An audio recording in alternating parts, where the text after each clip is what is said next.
Ito na naman tayo mga quiz na tuklasan kamakailan sa China ang bagong uri ng coronavirus na maaaring makahawa sa tao. Natagpuan ito ng mga mananaliksik mula sa Wuhan Institute of Virology sa Paniki, katulad ng pinagmulan ng COVID-19.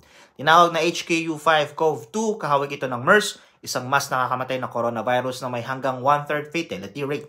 Ayon sa mga eksperto, kayang pasukin ng bagong virus ang mga selula ng tao sa parehong paraan ng COVID-19, kaya may panganib itong kumalat sa pamamagitan ng direktang paglipat o sa pamamagitan ng ibang hayop.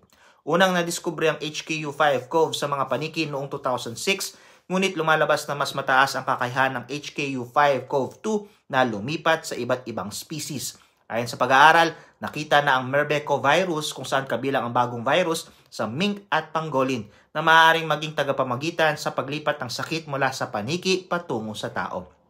Bagaman kailangan higit pang pag-aralan kung paano ito makakahawa sa tao, muling nagpaalala ito ng panganib ng zoonotic spillover o paglipat ng virus mula sa hayop sa tao, tulad ng nangyari sa COVID-19. Pero we're better than this now mga kakuis, hindi po ba? Matapos malagpasan natin lahat ang pandemya noong 2020 ay malamang sa malamang ay may natutunan na tayong leksyon mula doon.